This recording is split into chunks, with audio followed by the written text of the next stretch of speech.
Hello everyone, मैं रुजुका सब welcome to my channel. दोस्तों, एक्टिव एंड पैसिव वॉइस सभी लोग जानते हैं टेंस के अकॉर्डिंग, लेकिन आज की इस वीडियो में मैं आपको बताने वाला हूं एक्टिव एंड पैसिव वॉइस का एक्सेप्शंस। इट मींस जो एग्जाम में आने वाला चीज है वही मैं आपको पढ़ाऊंगा, ठीक है ना। टेंस से बहुत कम पूछता है, बहुत रेयर केस में एग्जाम में पूछता है। जब भी पूछेगा एक्सेप्शन से पूछेगा। आइए आपको मैं रूल बाय रूल समझाऊंगा और एग्जाम्पल देता चला जाऊंगा, ठीक है ना।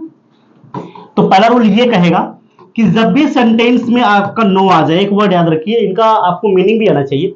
नो आएगा और एक ओबलाइज, दो वर्ड याद रखिए।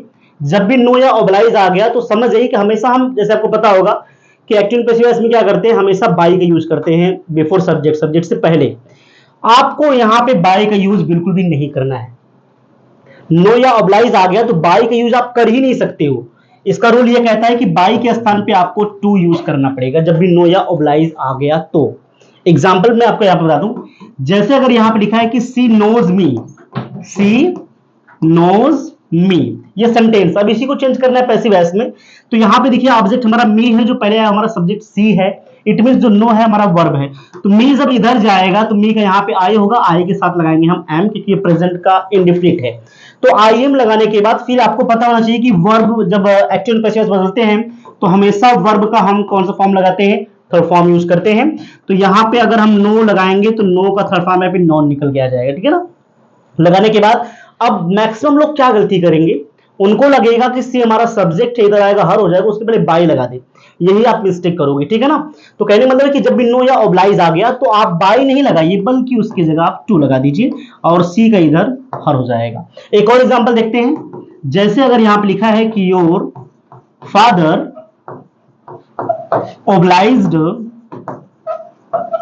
obliged him, अगर इस तरीके का सेंटेंस है, योर फादर obliged him, तो यहां पे हिम है, हिम इधर चेंज हो जाएगा ही में। अब यहां पे देखिए obliged है, obliged is mean second form है, सेकेंड फॉर्म और थर्ड फॉर्म दोनों सेम होता है, obliged होता है। तो यहां पे जब ये पास्ट टेंस में हो जाएगा तो आपको यहां पे ही के साथ वाज लगाना पड़ेगा। तो ही वाज लगाने के बाद यहां पे obliged देखेंगे तो ओब्लाइज का थर्ड फॉर्म भी सेम ही ओब्लाइज होता है।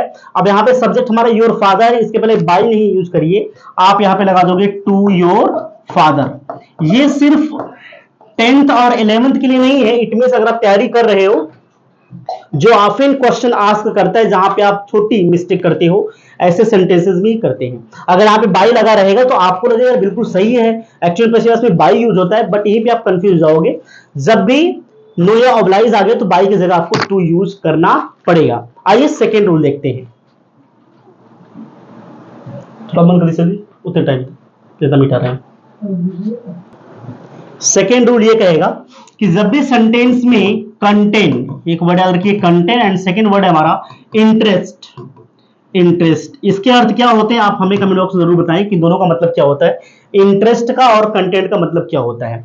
जब भी सेंटेंस में कंटेंट या इंटरेस्ट शब्द आ गया तो हम बाई का यूज बिल्कुल भी नहीं करेंगे और टू का भी यूज बिल्कुल नहीं करेंगे। टू का यूज कहां पे करेंगे ऑलरेडी मैं बता चुका हूं। आपको ऐसी कंडीशन में हमेशा इनका यूज करना पड़ेगा, किसके स्थान पर, बाई के स्थान पर। एग्जांपल देख लेते हैं। जैसे यहां पे अगर लिखा है योर बैग, फिर यहां पे लिखा है कंटेंट मेनी बुक्स, अगर यहां पे सेंटेंस लिखा है, ठीक है ना। तो यहां पे लिखा है कि your bag content many books, और इसी को चेंज करना है पैसिव वॉइस में। तो ऑब्जेक्ट हमारा मेनी बुक्स है, we have to use firstly, यहां पे मेनी बुक्स हो जाएगा। लगाने के बाद फिर देखेंगे बच्चा किस टेंस में है। ये कंटेंट है, इट मींस यहां पे ईडी लगा है ऑलरेडी। अगर ईडी लगा है तो ये पास्ट का इंडिफिनिट होगा। अगर ईडी नहीं लगा है तो आप समझिए कि वो प्रेजेंट का इंडिफिनिट है।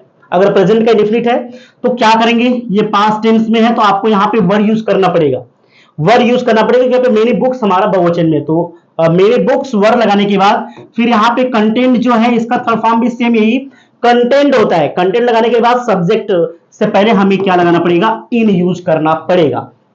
तो क्या सेंटेंस बनेगा, इन योर बैग हो जाएगा। एक और एग्जाम्पल बताते हैं, बाकी रूल थर्ड बताते हैं आपको। नेक्स्ट एग्जांपल, जैसे अगर यहां पे लिखा है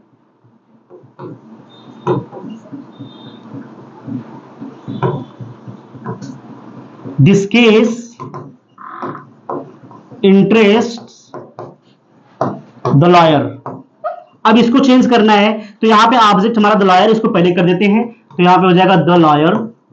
द लॉयर लगाने के बाद फिर आप देखेंगे यहां पे इंटरेस्ट है, इट मींस यहां पे यस लगा है। अगर एस लगा है तो प्रेजेंट का इनडिफिनिट है, अगर ईडी लगा है तो पास्ट का इनडिफिनिट है, अगर ईडी लगा है तो आपको वाज या वर लगाना पड़ेगा।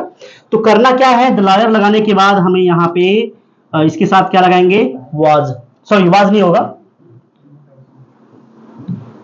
द लॉयर यहाँ पे एक वचन है तो हमें यहाँ पे प्रेजेंट का इनडिफिनिट में इज लगाना पड़ेगा। उसके बाद इंटरेस्ट का हम लगाएंगे थर्ड फॉर्म, तो इंटरेस्ट का थर्ड फॉर्म इंटरेस्टेड हो जाएगा, और सब्जेक्ट है, सब्जेक्ट पर हमें हमेशा इन लगाना है, फिर यहाँ पे आपका हो जाएगा दिस केस।